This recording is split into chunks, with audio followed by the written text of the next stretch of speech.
Hi, I'm Gloria Puerta from Freedom Fortified Community Organization, today in Latina role model. And be yourself. Try to have your purpose in life and be a legacy of service. My name is Milagros Rivera, and I'm a founder and mentor of Daughters of the Mighty King mentoring program for young girls. I am inspired and encouraged to be here because I want to see a new generation rise up.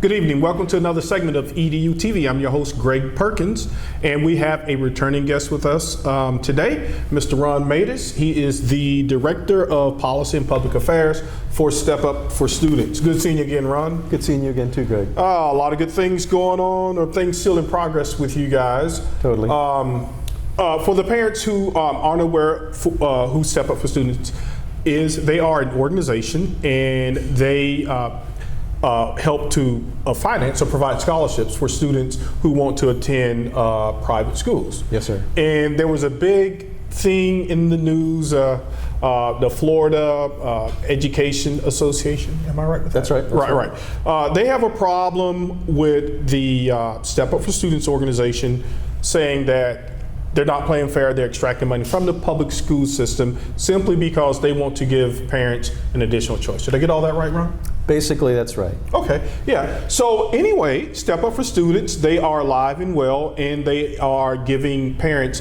they're providing another option to educate kids. So, but I understand, Ron, that they appealed the court decision and the court sided for you guys. So bring us up to date. Sure. I mean, a lot has gone on since you were kind enough to have us on your show a few months ago. The big thing is that we did win a significant early victory, but the truth is it's not over yet. Back in May, a circuit court judge in Leon County ruled in favor of the tax credit scholarship program and ruled against the plaintiffs, which at the time was the Florida Education Association, the Florida School Boards Association, and some other groups. He dismissed the case, saying that the plaintiffs did not have standing. He also said that their claims of harm to public schools were quote unquote speculative. So why did they say public schools were being harmed? Why were they saying that? Well, their argument basically, I think, is that because of the scholarship program, they say that money is being drained out of public schools and thereby hurting public schools. That would be the crux of their argument.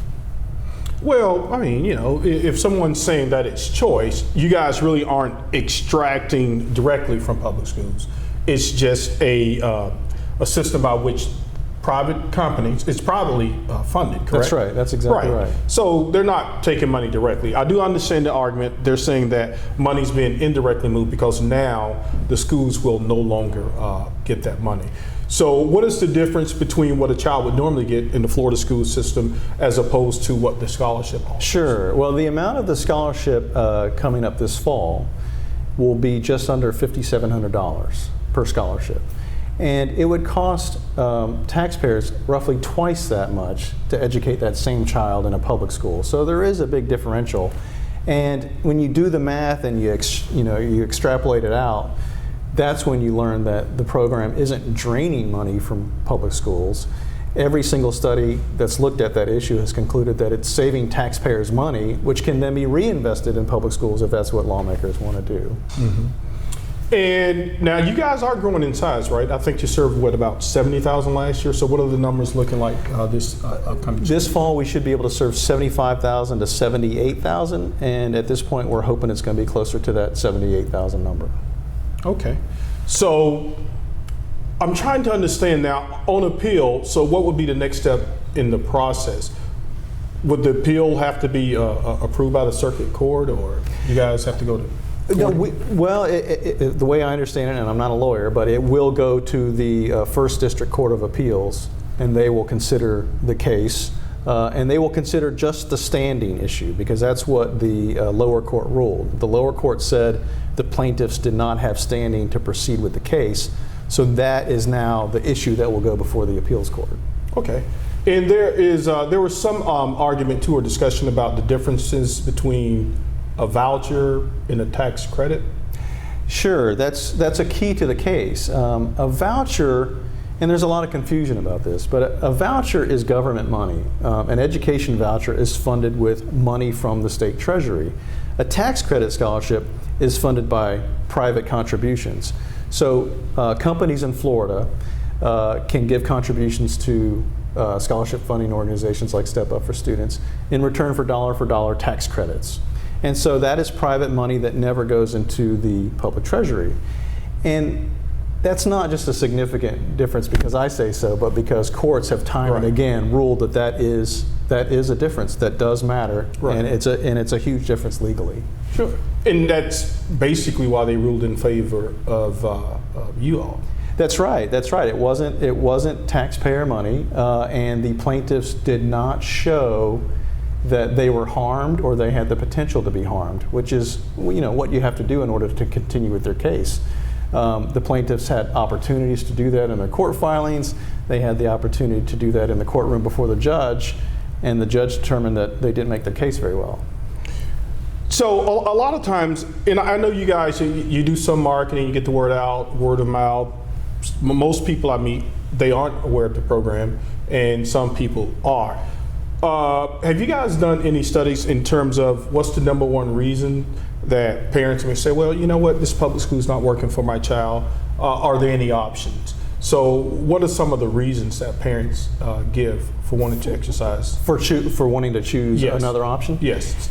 I mean, it runs the gamut. I hesitate to generalize too much because there are 70,000 students on the program, and there's probably 70,000 different reasons. Right. But some of the things that you hear often are, well, my kid was struggling, for whatever complicated reasons they were struggling in that public school, I wanted something different. Some of them say it's class size. Some of them say it's the atmosphere at the school. I've heard plenty of cases of bullying.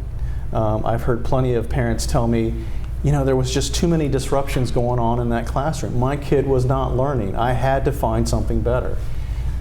But, to overgeneralize, I think, is a problem because there really are endless numbers of reasons why a school might not have been the right fit for an individual child. Okay, and retention rate, normally when the kids who participate their first year, you guys have a pretty high retention rate of parents say, hey, I really like this option, it's working for my kid. Absolutely. It's been a while since we've done those kind of parent surveys as far as I can remember, but the numbers tend to be through the roof. Parents really appreciate having options and do express a lot of satisfaction with the choice that they make. Right. Before we came in here, you and I, we were talking about really this almost being a civil rights in terms of just being able to offer options, because it does seem odd sometimes that if you're a taxpaying citizen, right, why can't you just select the school that you want for your child? Now, the schools may say, well, all of the parents may want school A because this school has a solid recommendation.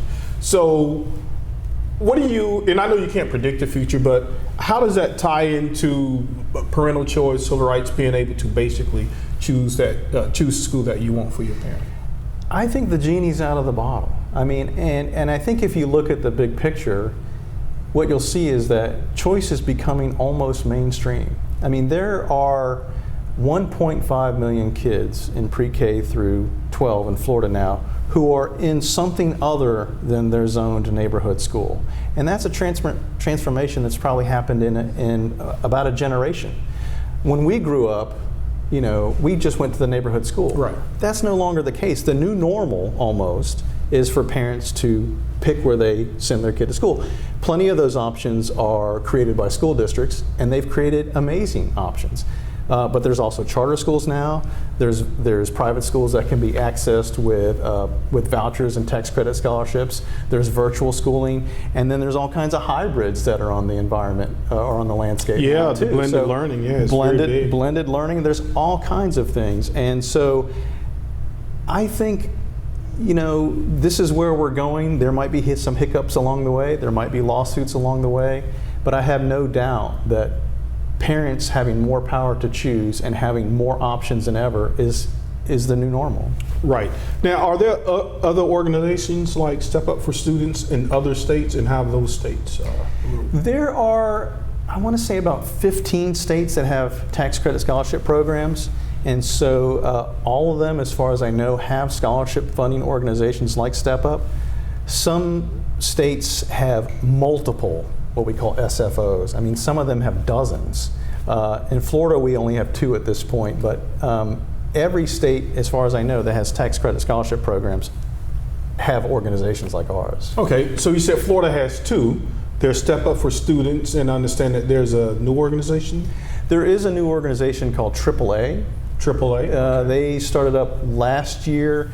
They have operated as an SFO in other states like Arizona. SFO? Scholarship funding organization. Okay. So they have been in other states like Arizona and Georgia that have similar programs, but now they're also in Florida.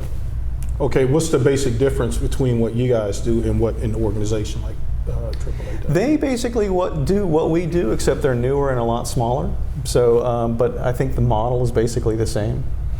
Now, what do you say to people that say that, now Step Up for Students, that's the one that I'm mostly familiar with, and now I think you said, what, AAA? Yes, sir, that's right. And I think maybe there was one more. What do you say to people who say, oh, now you got all these people coming to make profit off of this whole movement? That's a common argument, a common criticism that this is all about privatization. I don't see that. I mean, Right. I see this being about equal opportunity and social justice and giving more options to the kids who need the most options. I mean, we know that no matter what academic indicator you look at, whether you're looking at test scores or grad rates or whatever, that there's a huge gap between low-income kids, disadvantaged kids, and kids who have more money. And all we're trying to do is provide more options so that more parents can find what works for more kids. I mean, it's about customization, not privatization. That's really what it's about. I like that. Customizing a personal school choice when it works best for the parent and the child. Thank you for joining us. Stay tuned for our next segment, and I really want to thank Ron. Lots of good information, and it was great seeing you again, Ron. Greg, thanks a lot. Thank you. Stay tuned for our next segment. Cut. All right. I am for the child who's had 7 addresses in a single year because she's in foster care, because her father abused her, and her mother couldn't believe her. She is the child I am for. I am a volunteer child advocate. I am you. Florida residents call toll-free 866-341-1425. My name is Raquel Garzon, and I'm a Latina role model. My advice to you is to always be yourself, be authentic, and to do always what you believe is the right thing. Hi, my name is Jennifer Cooper, and I'm a Latina role model. If you want to do what I did in my life, you want a success for your life, stay focused. Don't stop believing in yourself. Write down your goals, and I will see you at the top.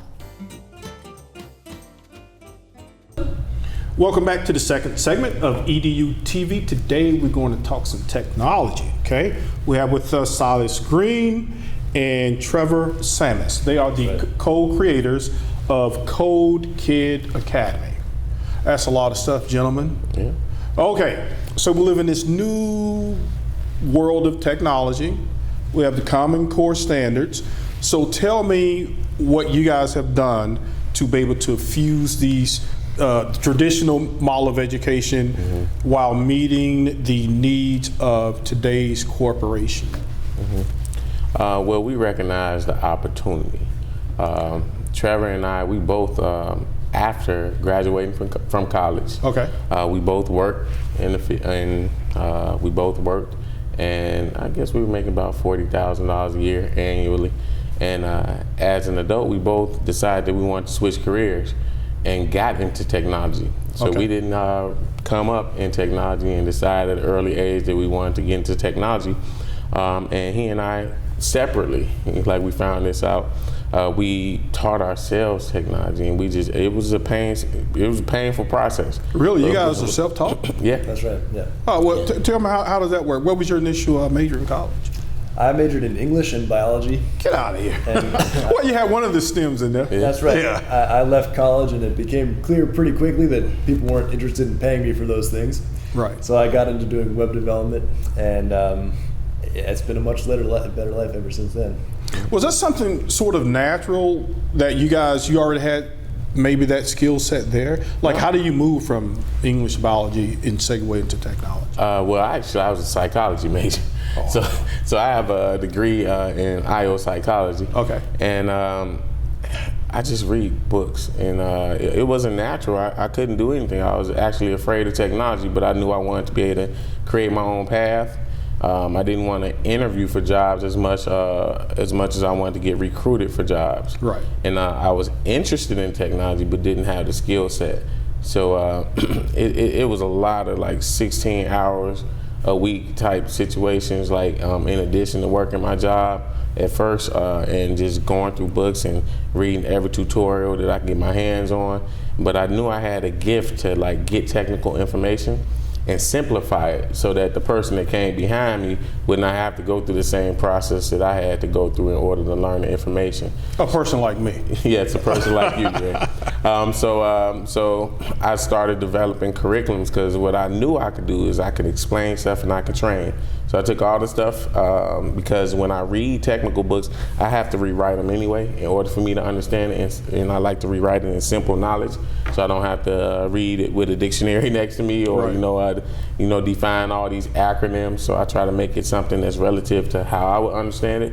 So I just took that information and started developing these trainings to teach other people, and found out that I was good at it, and Here we are. here we are. Okay, so now Trevor, so you guys have transformed this whole idea of learning technology into EduTV10 Academy. That's right. So how do we take all of this technical stuff that you've simplified, or that the both of you guys have simplified? Now, what does that model look like? I understand that you guys have done some work with Bach Academy where you teach kids how to build their own computers. So tell me what that transformation looked like. Sure. Silas is working on My T training, which was the IT training thing where we build computers. Then Silas brought me into this thing. And what we do now with EduTV10 Academy is we're trying to make a school a place that's able to teach kids to thrive in this new digital economy. So Silas and I went independently again in high school. It's not that we didn't learn anything, but it's not that we learned anything super valuable for the Right. marketplace either. And that's just only gotten exacerbated over time, as you really truly do need digital skills to get by. And high schools and middle schools are not really in a position to do that at the moment. So we want to help those schools get to a point where they've got teachers and they've got curricula that can get these kids to where they need to be to compete with the rest of the world. Okay, so you guys are actually, the kids, they just take all of these parts, right? So there's just raw materials basically, and you guys teach them how to build their own computer. Okay, yeah. Yeah, Well, so it tell- starts with a cultureship, Greg. Okay. So we part of it is we're like a hybrid of professional development and a curriculum cell. So the professional development part is we want to build a culture in the school, a technology-friendly culture, where the adults are getting trained and learning these skills that make them not afraid of technology, so they can remove the ceiling that technology or the lack of technology has in the school, so that the kids can flourish. So we start by maybe taking a look at the school and see what they have in place, see what they don't have in place, and have them move in a direction so that the teacher knows how to network computers. The teacher knows how to build a computer. The teacher understands that if the hard drive crashes, it's not the end of the world. Take out the hard drive, put another one in. So we go into schools and we train like 8 to 10 staff, even if they're not teaching that particular course, so that if something goes offline, you got 8 people in the school that can fix it in 10 minutes right? Instead of saying, oh, we can't do this, and now we got to send it off for 2 weeks, get it repaired, and bring it back, and so forth. So now this school has this culture where they're not afraid to try new things. They're not afraid that they're going to break stuff. They just have a different approach to technology. And then with our curriculum, what we do is we develop lesson plans, tests, activities, games for a whole year for the teacher. Well, and you guys teach are pretty them how creative. to facilitate it, right? So we make them us, in a sense. We teach them how to facilitate it. So we don't teach the kids directly. We teach the teachers, make the teachers comfortable with the technology, give them all the tools that they're going to use for the whole year. And our training is more so, now that you're comfortable with this, you have the knowledge, we're going to teach you how to facilitate it and use these tools in order to do so. So now your focus is on explaining it clearly. You don't have to focus on grading tests. You don't have to focus on creating lesson plans because those are already done. And you can just roll it out as packaged. You can add something to it if you want to add something to it in addition. But as packaged, you don't have to create that stuff, and the kids will learn it because it's already done for you. And you just gotta maybe your first year, you gotta do maybe some prep work the week before you teach a lesson to make sure you're facilitating it smoothly. Okay, so the kids in the process, great idea, because they are learning a useful skill. Because, I mean, let's just face it, that's just kind of the world we live in. Now, Trevor, what grades would Kids IT or the EduTV10 Academy be? Is this K through 12, 5 through 6? EduTV10 Academy is meant to be able to jump into it kind of at any spot. Teachers don't need to be experts. Teachers can be history teachers or English teachers or whatever the case may be, and we're going to teach them to deliver this curriculum.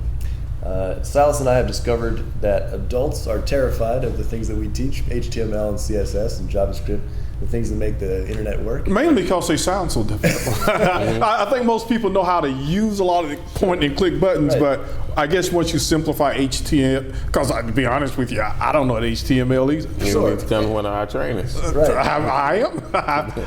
Yeah, but go ahead, I'm sorry. Yeah, so kids don't have this same idea. Right. So we can teach kids, and we've had some success doing this, teaching kids these ideas. Particularly the younger you get them, the more they can pick these things up. So we're gonna teach these teachers to bring web development to their kids. We've had some success with 6th graders. We've had some 6th graders that have not known how to write a line of code, and they can build websites from scratch when they're done. And that's what we expect to have happen. We expect to have the kids that coming out of these schools in 6th grade, maybe 7th, 8th grade, managing and building the website for their school and possibly for local businesses too. Okay, so once the kids learn how to build a computer, now they need to know how the computer works. Is this where the coding part comes in? Now, is coding and programming the same thing? That's a good question. That's actually one of the most popular questions. So the first question that you asked is, how does the ITKid Academy roll into the EduTV10 Academy? So it's our idea that if you could build it, you can fix it. Okay. And if you could build it, then it's not intimidating to you anymore.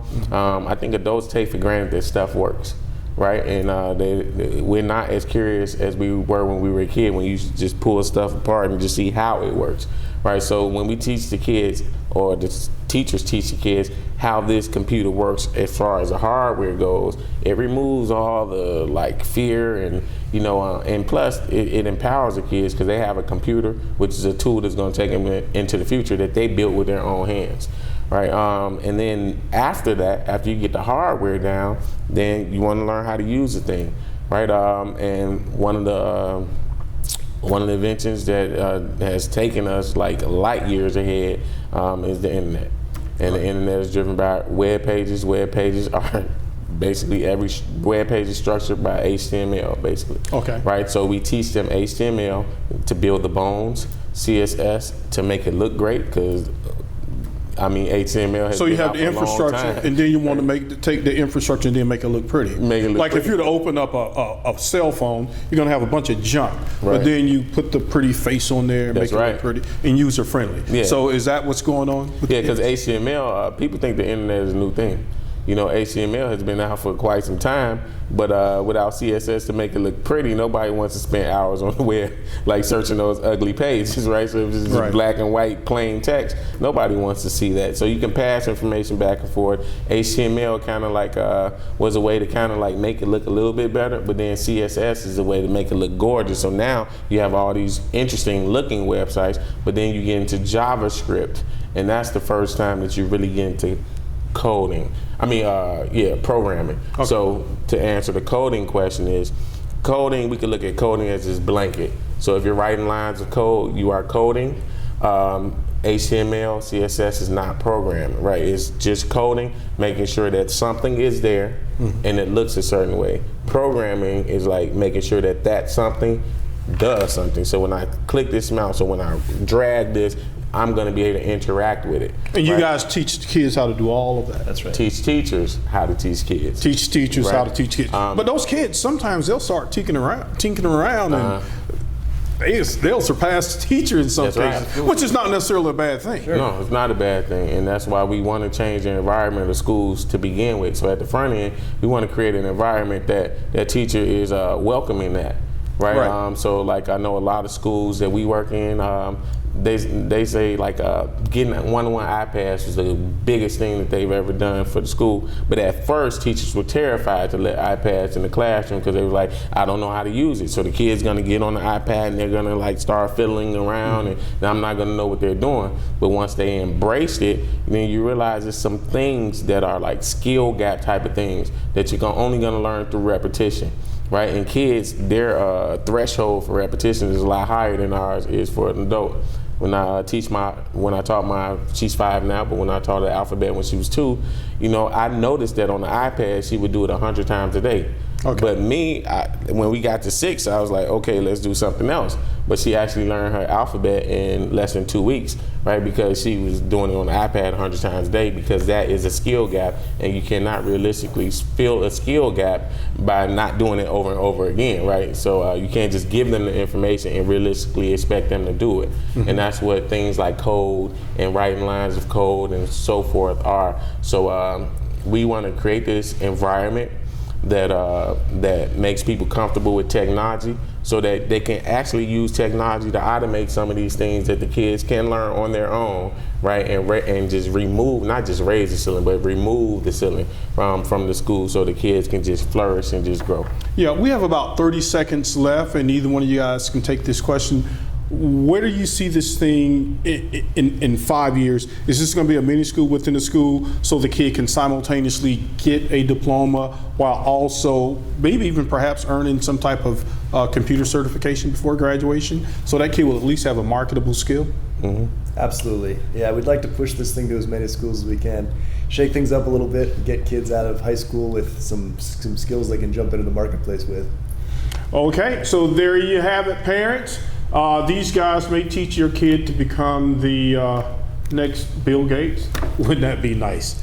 Thank you so much for joining us on EDU TV, and we'll see you next week. Thank you.